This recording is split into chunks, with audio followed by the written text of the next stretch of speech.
Again, we'll be in Daniel 2 weeks. It just wouldn't fit in one session, so the reading suggestion is on there. It's Ezekiel 38 and 39, but that won't be for next week. It'll be for 2 weeks from now.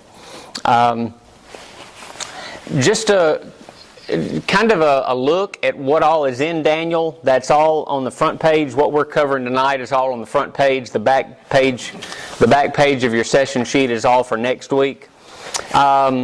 This is not a criticism. It's just an observation. The writing style in Daniel is very, very wordy, more so than most any other book in the Bible. One thing that you'll hear, a phrase you'll hear used very often in regard to the Bible is the economy of words. There are places where a multitude is said in 2 or 3 verses. That's not Daniel. Again, not a criticism, just an observation. You will read and you'll be on verse 28 and you'll think, he's been telling me that he was going to say something for like 27 verses now, and finally, on verse 28 he said it. And so you're thinking, he's got to be kin to Rodney, because that's the same thing that Rodney does. So if I had written Daniel, it would probably be 10 times longer than this. But they are long, and it takes a while to get where you're going. But just kind of a quick recap of what's in the book. Chapter 1, if there's any prophecy in there, it's disguised. It's all about Daniel and his friends and their new dietary restrictions once they had gone into the Babylonian captivity. They wanted them to eat what they ate, and Daniel said, we don't want to do that. We're more healthy than you are. Give us a chance. We'll show you that our diet prevails over yours. And so it did. Chapter 2 is prophecy. About 2/3 to 3/4 of Daniel is prophecy, but not all of it is end-time prophecy. A great part of it is stuff that's already happened, which we can distinguish between that, and it gives, depending on your leaning, it gives a lot of credibility to the rest of it. The things that have not yet happened, when you look and see all the things that Daniel said were going to happen back then have already happened precisely as they were said. But chapter 2 is Nebuchadnezzar's dream about the statue, and that's what we're going to talk about tonight. In chapter 3, Nebuchadnezzar says, if I'm going to dream about a statue, I'm going to build a statue. So he builds this statue. I think it was like 120 feet tall. And when the music played, everybody was supposed to bow down and worship it. Shadrach, Meshach, and Abednego said, we're not going to do that. And they were thrown in the fiery furnace. Chapter 4, Nebuchadnezzar has another dream. This one's about a tree. And Daniel comes in and interprets the dream and says, the tree is you, and you're going to go crazy. And we'll read some of that when we get there. But about a year later, he did go crazy. After that, he praised God, but not as much as he should have, I guess. Because in the next chapter, chapter 5, is where Belshazzar saw the handwriting on the wall, and the Babylonian Empire fell to the Persian Empire. So Daniel lived about 70 years, and was a really young man. Well, I guess he may have lived a little bit longer than that. A really young man when he went into the captivity, and then he lived for almost all, if not all, of the captivity. I didn't look at the timeline. I didn't look to see, how old Daniel was. I don't know if it's one of those Daniel lived to be, 97 years old and went to be with his fathers or whatever. I don't know that that's even recorded anywhere.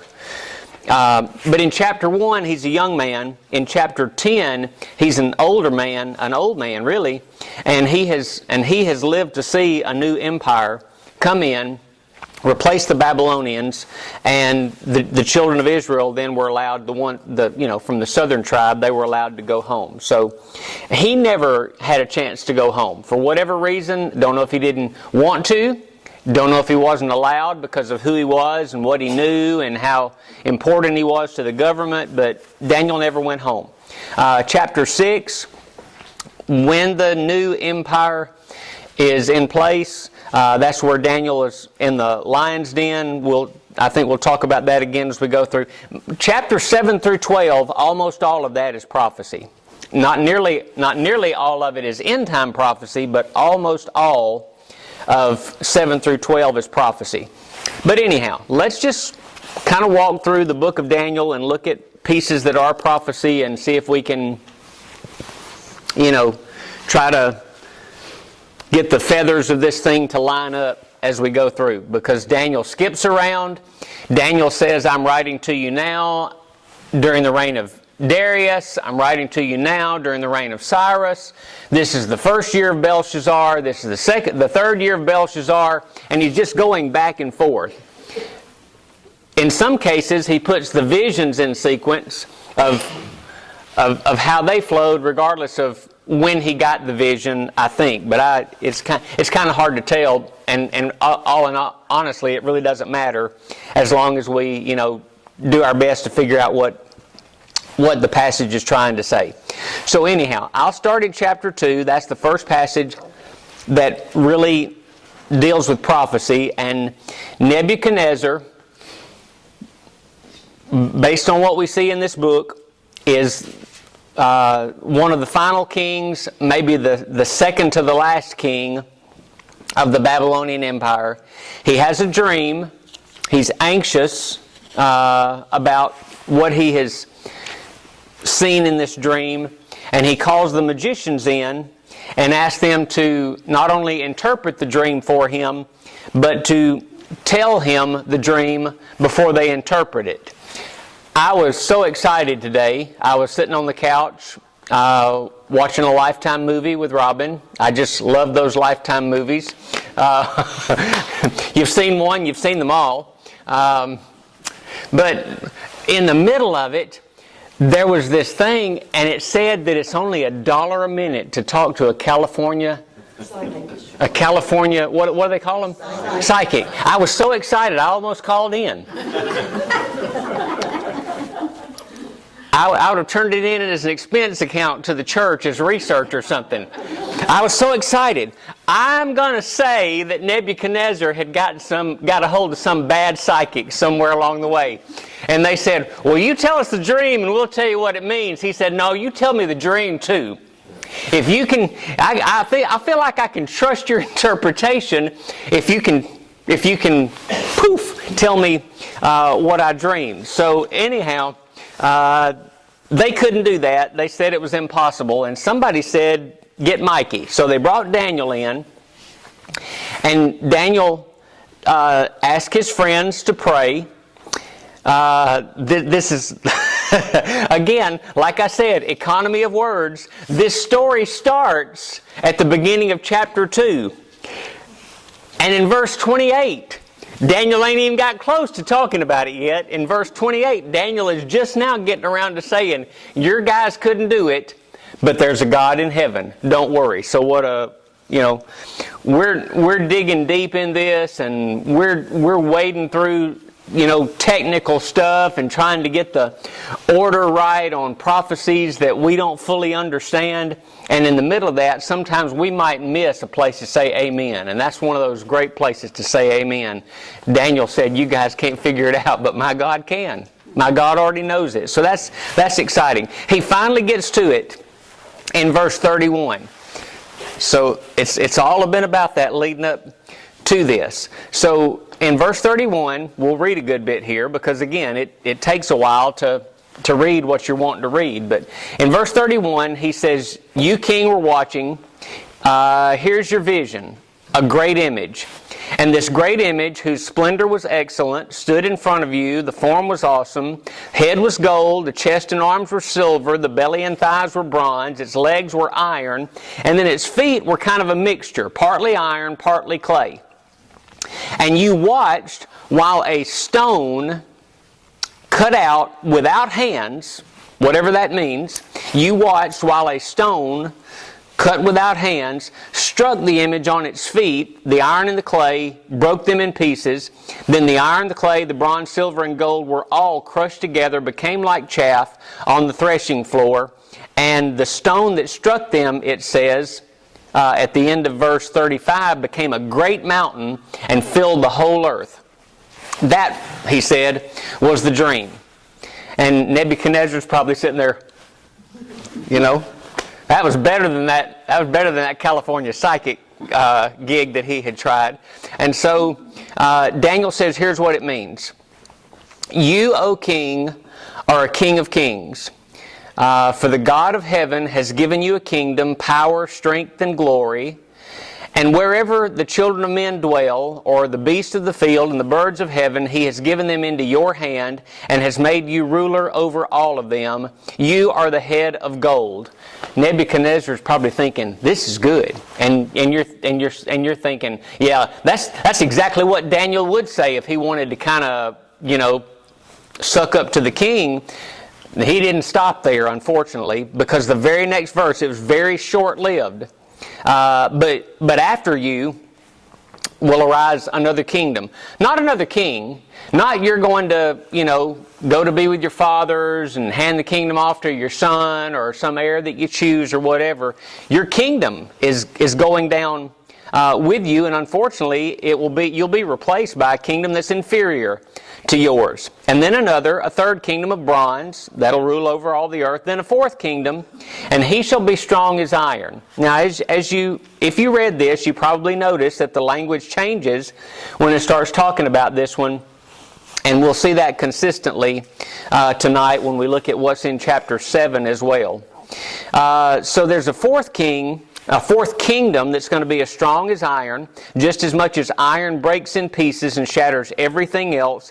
Like iron that crushes the kingdom will break in pieces and crush all the others. You saw the feet and toes, partly of potter's clay, partly of iron. The kingdom will be divided. This is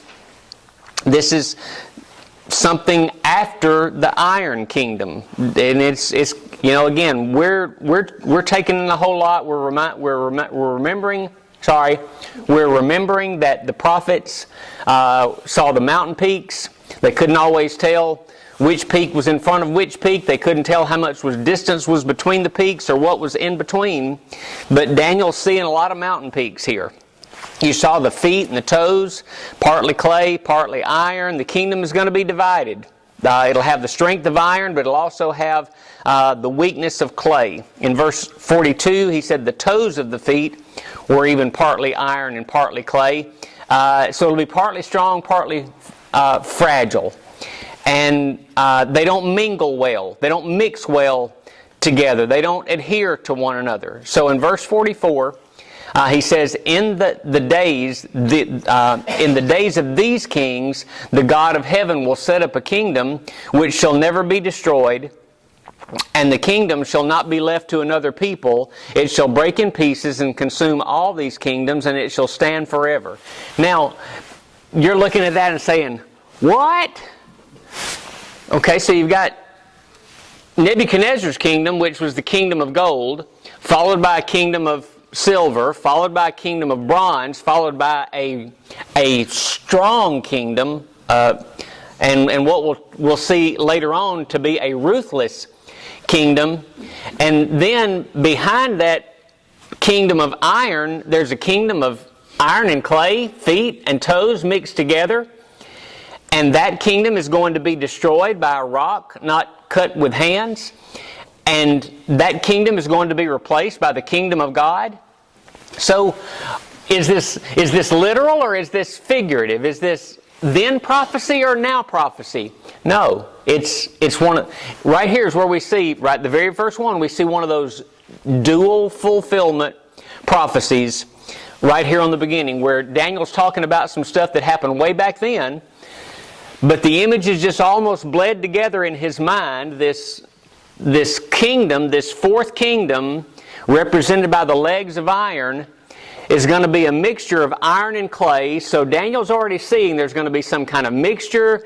There's going to be some kind of remnants of the iron kingdom left over in the feet. But there's going to be some parts of that kingdom that are strong and some parts of that kingdom that are weak. And that kingdom, the feet kingdom, is the one that's going to be shattered and ultimately replaced by a kingdom that is not cut with hands. So Daniel sees all of that. So again, we'll revisit this because we're going to get to chapter 7 in a few minutes, and we'll see a a whole other picture really of this same thing, where Daniel talks about the four kingdoms and the final kingdom is some kind of amalgamation, mixture thing, a remnant of a former kingdom, and yet all that stuff that happened back then, this new kingdom is still out here in front of us even today. Did that halfway make sense, what I said up to that point? Okay. Because again, we'll talk about it when we get to chapter 7. So Daniel sees a fourth kingdom of iron, and then and then he switches gears right in the middle of telling this story, and poor old Nebuchadnezzar is probably just like, over his head. Another kingdom that'll somehow be a revival of the fourth in some way. But again, we'll talk more about that in chapter 7. Before we leave chapter 2, don't miss what happened with good old Nebuchadnezzar. After that, in verse 46, he said, I'm going to quit calling them 900 numbers. In verse 46, he fell on his face, prostrate before Daniel, and commanded that they should present an offering to him of incense. And the king answered Daniel and said, truly your God is the God of gods, the Lord of lords, and a revealer of secrets, since you could reveal the secret that nobody else could. Daniel, the king's humility and homage to God was very short-lived, though, because 3 verses later, in chapter 3, he's building a 120-foot statue, not like the one in the picture that he saw. This one is, this one's all going to be, an image to him. It doesn't have anything to do with the other kingdoms. So he said, if I'm going to dream about statues, I'm going to build one. And then he required people to worship it. And Shadrach, Meshach, and Abednego said no. So they were cast in the fiery furnace. Again, we get to chapter 4, and Nebuchadnezzar has his second dream. Again, Daniel reveals the dream and the prophecy to him, and it takes all of 28 verses to get to where it actually happens. So in verse 29, Nebuchadnezzar dreamed a dream. He calls for Daniel. Daniel comes in, says, this is what your dream means. It was actually a year later when it came to pass. In verse 29, at the end of 12 months, the king was just minding his own business, walking around his royal palace, and he was just talking. Is not this great Babylon that I have built for a royal dwelling by my mighty power and for the honor of my majesty? And while the word was still in the king's mouth, a voice fell from heaven, King Nebuchadnezzar, to you it is spoken. The kingdom has departed from you. They will drive you from men, and your dwelling will be with the beasts of the field. They will make you eat grass like oxen, and 7 times shall pass over you until you know that the Most High rules in the kingdom of men and gives it to whomever He chooses. So 7 times are going to pass over him. Probably 7 years. And here's the conversation. Here's called times. So, in our mind, we think back to creation, 7 days in a week. Well, in Daniel, a week is not a week of days, it's a week of years. And so when he refers to times here, again, it's probably maybe 7 years pass. But 7 times pass. 7 days probably wouldn't have been 7 days. 7 weeks, that wouldn't have meant a whole lot. Even 7 months might not have meant a whole lot. But now if Nebuchadnezzar was out of it and people were running his kingdom for 7 years, when he finally regained his senses, that would be something. And so that's what finally happened. He finally got it all back together. And when he did, then he worshipped God, seemingly a little bit more wholeheartedly at that point. He praised God. But we don't read any more about Nebuchadnezzar. When you move on to chapter 5, the king in chapter 5 is now Belshazzar. And he's going to be the final king of the Babylonian Empire. And Belshazzar is the one who had the big feast, and he called together a bunch of people, and while they were having the party, an unseen hand wrote on the wall, "You've been weighed in the balance and found lacking, and your kingdom is about to end." So he literally saw the handwriting on the wall, and you know, in our culture today, you know, probably a lot of people use that phrase. They find out, you know,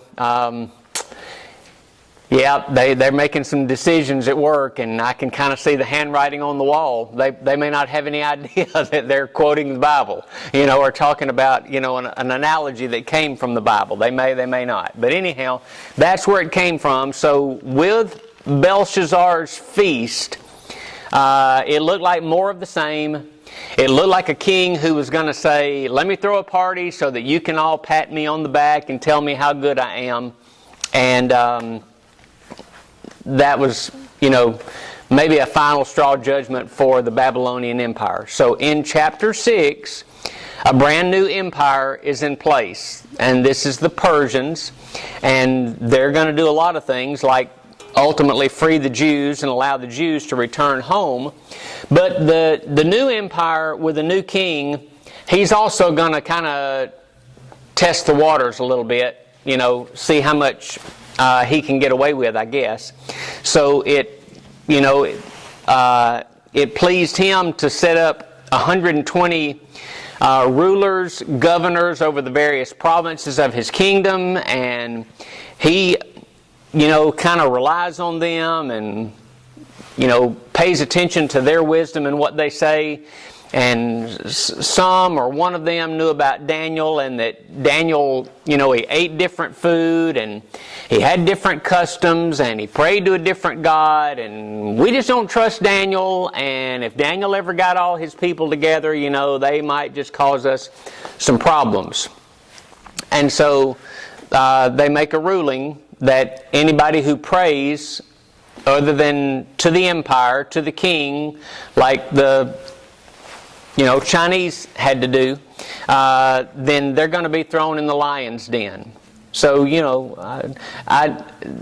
it was neat that the sermon, if you were here this morning, the sermon, you know, came out of the book of Daniel. So we're reading the sermon for this morning. But, you know, Daniel opens up his windows and he prays. He didn't go find a quiet place, didn't go find a private place, prayed with the windows open.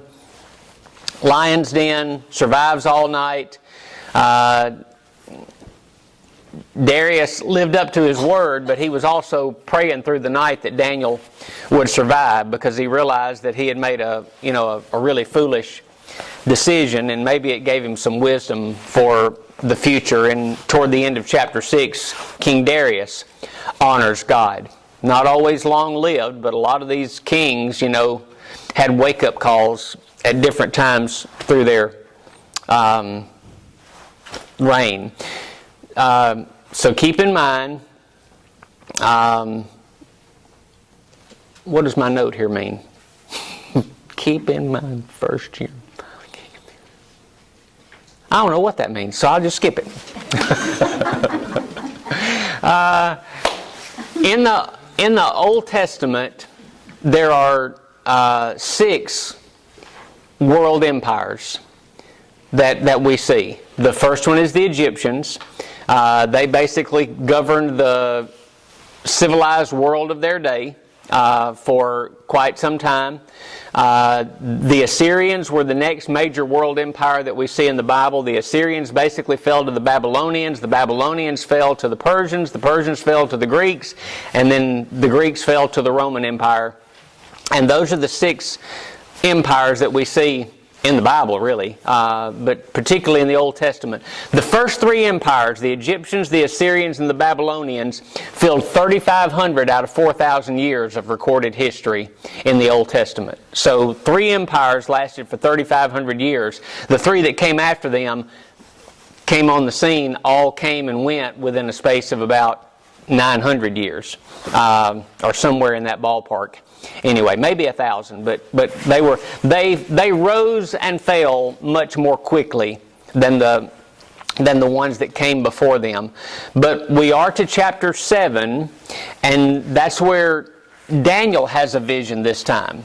The first vision was the one that Nebuchadnezzar had about the statue with the gold, silver, bronze, iron feet, and then the iron and clay mixture for the feet. I think I said I meant to say iron legs, and then the iron and clay mixture for the feet. Daniel has a vision himself this time. Same interpretation, though. But this time, I believe, and this may or may not be right. Somebody may just have to correct me on this. I know he has a whole lot of conversations with Gabriel over the next few chapters, and Gabriel is interpreting different dreams for him. Gabriel may have interpreted this one, but that's, it doesn't really matter. But if anybody knows the answer to that or sees it while we're talking, say, no, it was Gabriel, or no, Daniel understood it himself. But here's his vision. In chapter 7, verse 2, Daniel saw his vision at night, and behold, the four winds of heaven were stirring up the great sea, and four great beasts came up from the sea, each different from the other. The first was like a lion, and it had eagle's wings, and I watched till its wings were plucked off. So if this beast, the first one that Daniel saw, came out of the sea, and the first thing that Daniel saw was the wings being plucked off, then this kingdom must not have lasted very long, or Daniel's just late to the party. And I think Daniel probably realizes, I'm late to the party. I'm just seeing this. He's already familiar with this other vision anyway. So he's saying, we're late to the party here. These things kind of line up. So the first kingdom that Daniel sees does not last very long. There was not much left to it. And then Daniel sees this vision. Let me look and see. Yeah, there it is. I was trying to make sure we were going to read more in chapter 7 before I started talking, before I got ahead of myself. So Daniel sees four beasts. We only talked about the lion. That's the only one we talked about so far. But he sees a lion, a bear, a leopard, and a terrifying beast.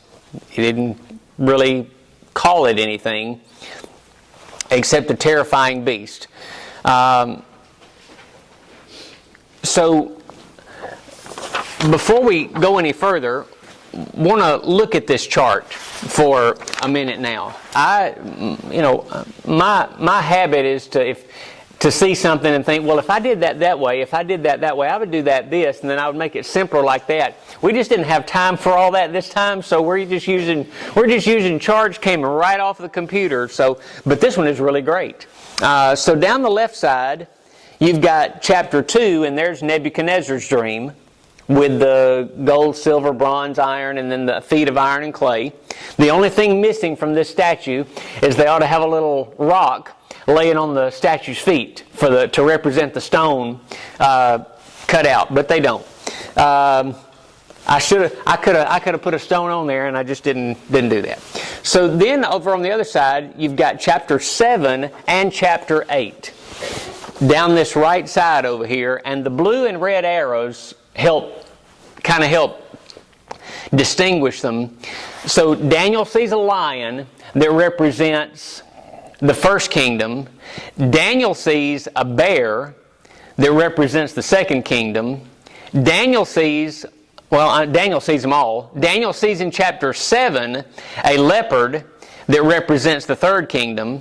And then in chapter 7, Daniel sees this terrifying beast that represents the final kingdom. Now in chapter 8, Daniel's going to have another vision almost like that, but in Daniel chapter 8, he's only going to see two beasts, and they represent the two middle kingdoms. And we'll kind of zoom in there when we get there. So that just shows you what he saw. It's kind of got a timeline down the left side over there in years before Christ. So it's a good, concise little chart that'll tell you what Nebuchadnezzar saw, what Daniel saw, and how Daniel's beasts line up with Nebuchadnezzar's parts of his statue. And then Daniel's second vision, how that fits in there as well. And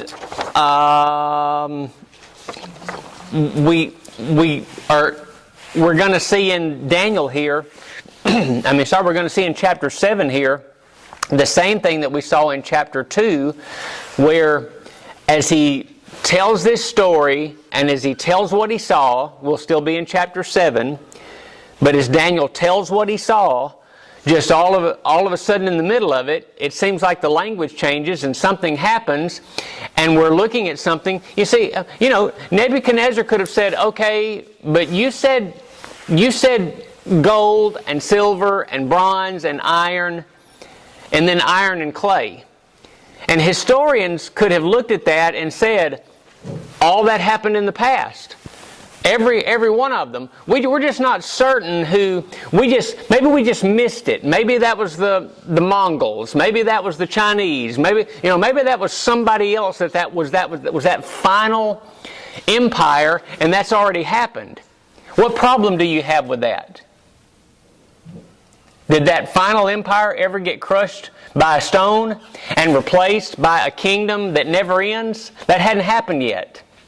So we can look at history and know that 4 of the kingdoms that Nebuchadnezzar saw that Daniel told him about, we can look at history and see that those have come and gone. The last one that gets replaced by a stone not cut with hands, by a kingdom that never ends, that hadn't happened. The same thing happens in chapter 7 as Daniel's telling this story, and all of a sudden the language shifts from something that's going on now to something that couldn't possibly have happened already because of what you see when you read it. So let's read the part of Daniel that tells basically the same thing that Nebuchadnezzar had seen, except that Daniel saw it with 4 beasts. So starting in verse 19, Daniel is recording the interpretation of his own dream. And I don't see Gabriel in chapter 7. Did anybody see Gabriel in 7? It's in chapter 8. Gabriel's just in chapter 8 explaining the vision. Yeah. Verse 15. Thank you. I knew Gabriel showed up later on. I just couldn't remember if he had anything to do with chapter 7 or not. So evidently Daniel's vision was revealed to him. And he's explaining the vision in verse 19. I wish to know the truth about the 4th beast. He hadn't talked about... He said that he's already given us the same explanation on beast 1, 2, and 3 that he had talked about for Nebuchadnezzar. Those all lined up point for point for point.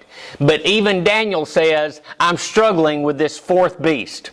The mountain peaks here are confusing me. I'm not sure what's in front of what. I'm not sure if there's a gap. I don't know what's in the valley. And so even Daniel is saying, I need to know the truth about this 4th beast because it was different from all the others. Exceedingly dreadful, teeth of iron, nails of bronze. It devoured and broke in pieces and trampled the residue with its feet.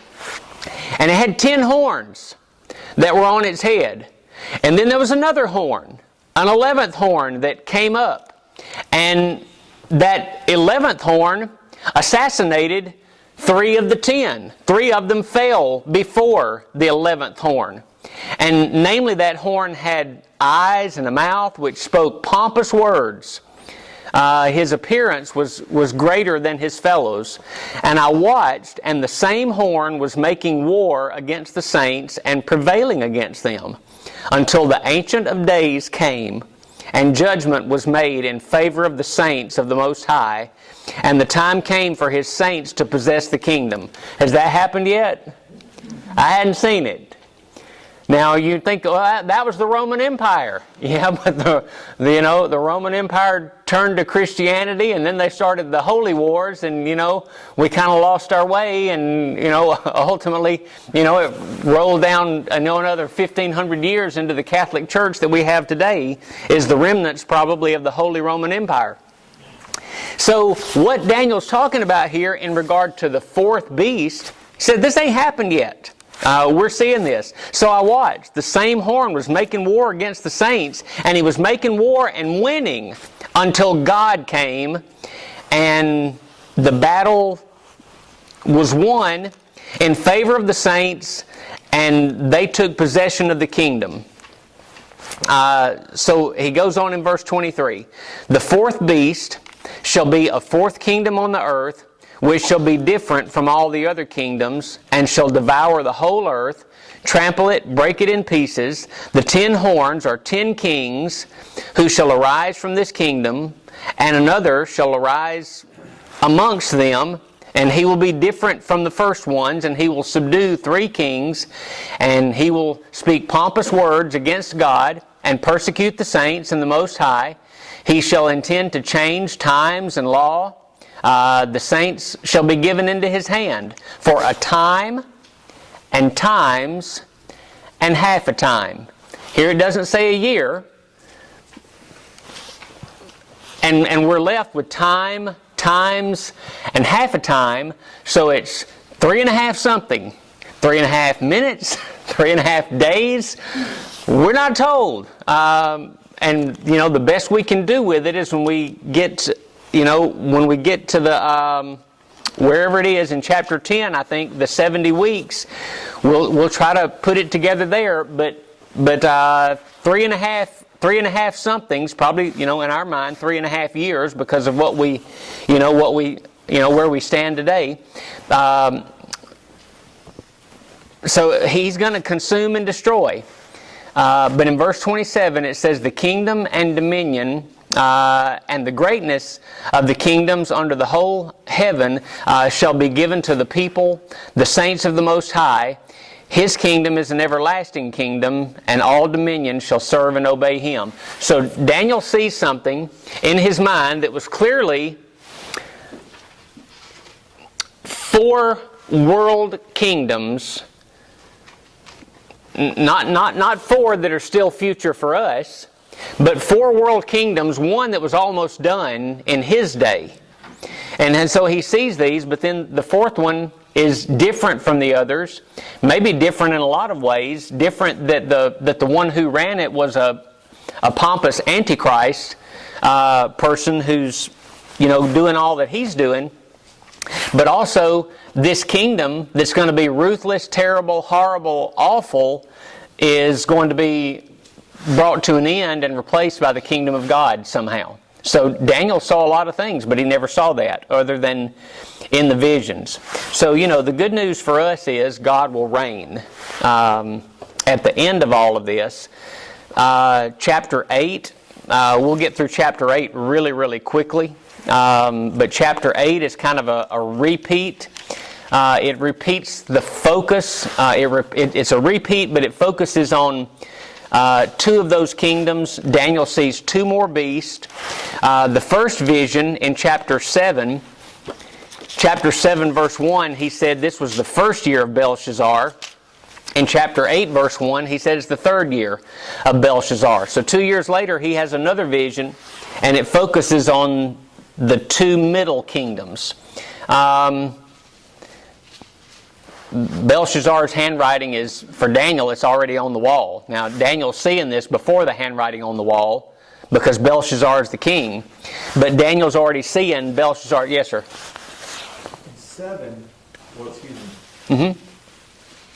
In chapter 6, we go from Belshazzar to the Medes and Persians take over. But then in 7, is he going back in time, back to Belshazzar before? Okay. Chapter 7 through 12 is all prophecy. Now 10 through 12 is all one prophecy. But they are all over the place. And when you read the one in chapter 10, the final prophecy, where he talks about the abomination of desolation and the week of years and the end time when there's a resurrection and the scroll is sealed up, he says that happened in the time of Darius. Well, Darius is way on back, or either he's way future. There's a Darius early on, and there's a Darius way later, and some of them have the same names because Ahasuerus that Esther married is also Xerxes the first, and they've all got different names depending on where you're reading them. But yes, sir, chapters 1 through 6 are chronological of the story of Daniel. Chapter 7 through 12 is all prophecy, and Daniel is literally all over the map then. So yes, he's gone back in time to something he saw during the days of Belshazzar. And then in chapter 10, he backs up to the days of Cyrus, I think. I think I said Darius, but I think it's Cyrus. But I mean, you can just look and see. Yeah, chapter 10, he's back in Cyrus. Cyrus is the one who freed the Jews, and he's a part of the Persian Empire. So some of his visions were occurring during the Babylonian Empire, some of his visions were occurring during the Persian Empire, and they're hard to keep apart. We're just trying to make sense out of what they meant.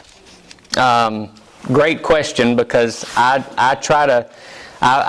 miss some of that trying to bring some of it out. So yes, this is the third year of Belshazzar. So he's gone back chronologically before the kingdom fell.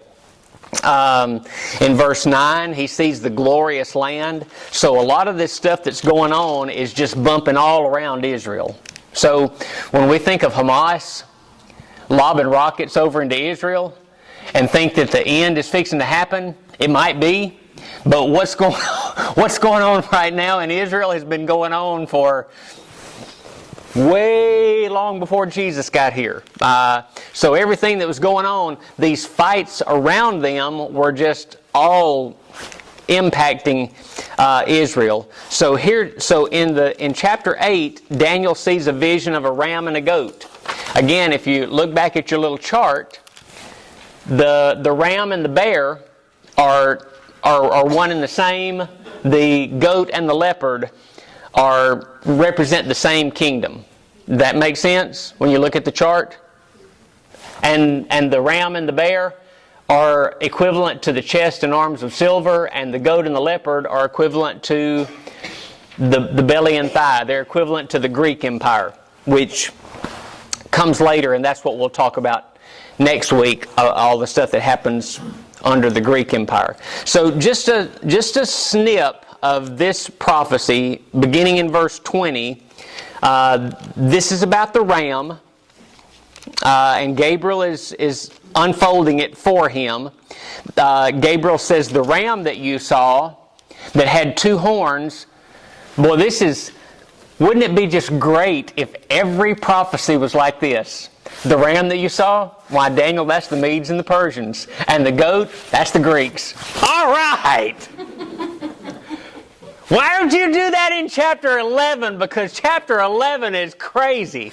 Chapter 11 is probably the most detailed prophecy in the Bible. In fact, it's known as the most detailed prophecy in the Bible. And goodness gracious, it's all over the map as well. But it'd just be so great if it was all just that clear.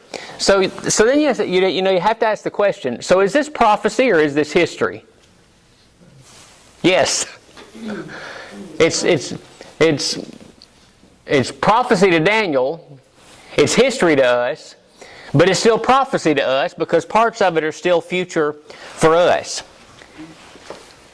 But there are people who write articles for Wikipedia and so forth that don't share our faith, that talk about how remarkably easy it must have been for somebody in 150 BC, not 500 BC when Daniel was living, but how remarkably easy it must have been for somebody who was living in 150 BC during the period between the Old and New Testament, during the period when the Maccabees were trying to protect Jerusalem from Antiochus Epiphanes and folks like that, to just write a history of what had happened for the last 300 years and insert it into the book of Daniel. And if you read Wikipedia, that's what they say. That's what they say happened. That Daniel wrote what Daniel wrote, but that the parts that are prophecy with such details about what you see in chapter 11, because when you read chapter 11, if you can read chapter 11 and if you can manage to sit down with a history book, you will see history unfold, 300 years of history unfold in chapter 11 that so closely mirrors what went on in actual history that you're going to say, somebody wrote this after the fact and stuck it in there. And that's what we would say too if we weren't people of faith. That's what we would say too if we didn't have the rest of the Bible, if we didn't believe it all, if we didn't take it at face value. But there are people who say that because when you look at chapter 11, it talks about kings, it talks about kingdoms, it talks about division, it talks about treaties, it talks about times when they tried to marry a son and a daughter to unite two kingdoms, and times when that worked, and times when it didn't work, and it is from 500 BC to 150 BC with such precision that there are some people who just can't manage to ever say, Daniel wrote that, it was a prophecy, God spoke to him and he saw that. But we trust by faith that that's exactly what happened.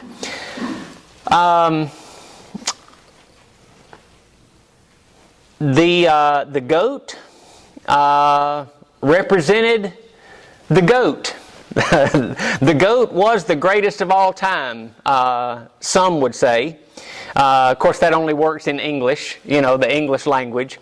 But the Greek Empire, in some people's estimation, was the greatest empire that existed. It probably did impact and influence the world and change the world more than any other empire. It was the empire that changed the way people wrote, and so 100 to 300 years later, when Jesus and his buddies are on the scene and they're speaking Aramaic, the New Testament was still written in Greek. So they had a huge influence on their world. And in the Greek Empire, the first Greek king was Alexander the Great. And he took the throne at a young age, but he lived a pretty reckless lifestyle. And if you know history, which I don't, like I said, I know what I know. I know what I've studied for this. But anyhow, were you asking a question or? Okay, I'm sorry. I just making sure you weren't signaling me.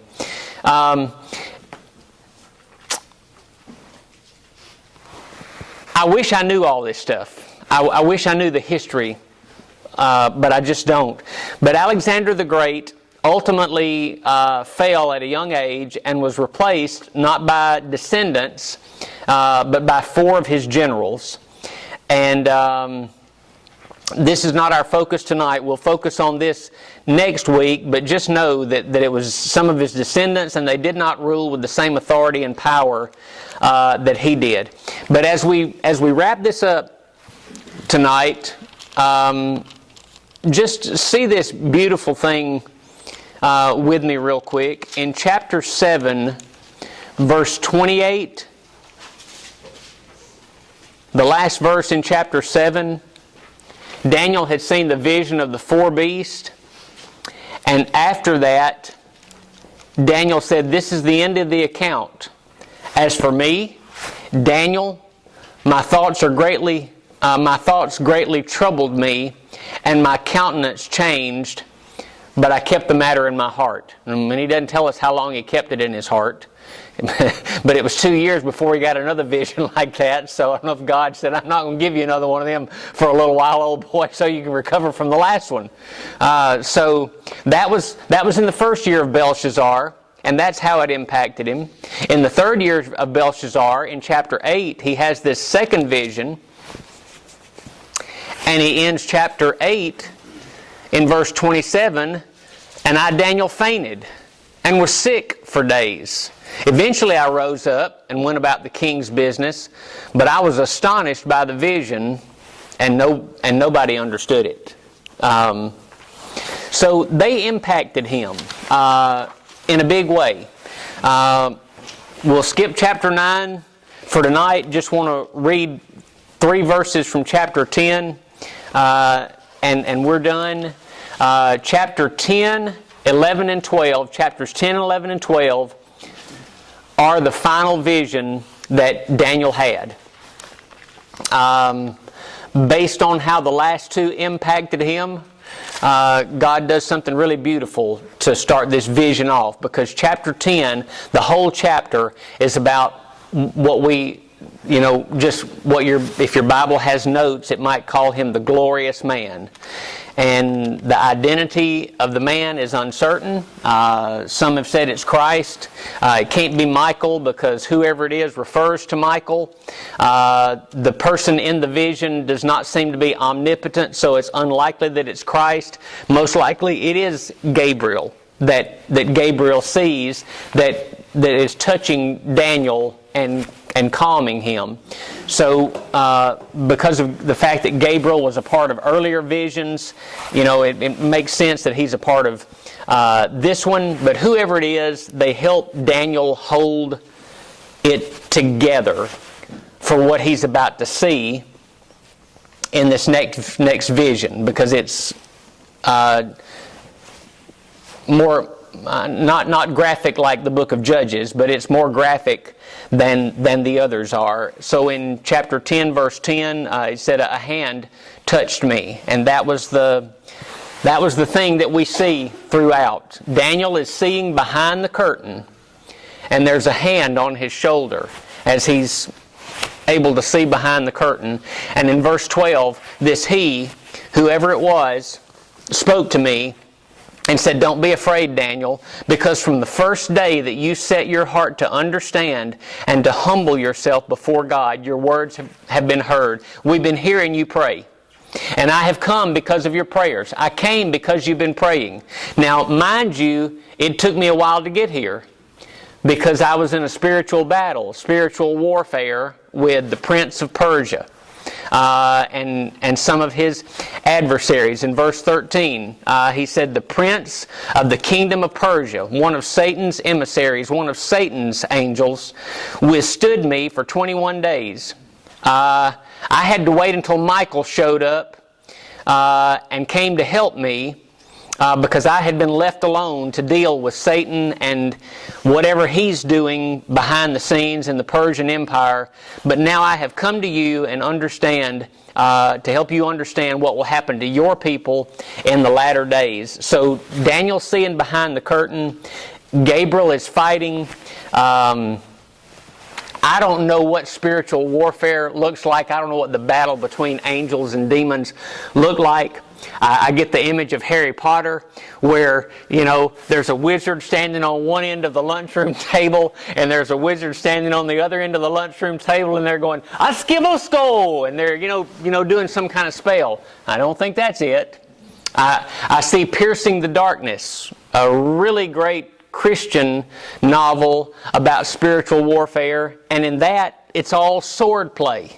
I don't know if it's a wrestling match. I don't know what spiritual warfare that goes on between the angels and the demons, but the Bible helps us to know that it's very real, and lets us know that Gabriel showed up and that Gabriel got help because Daniel was praying.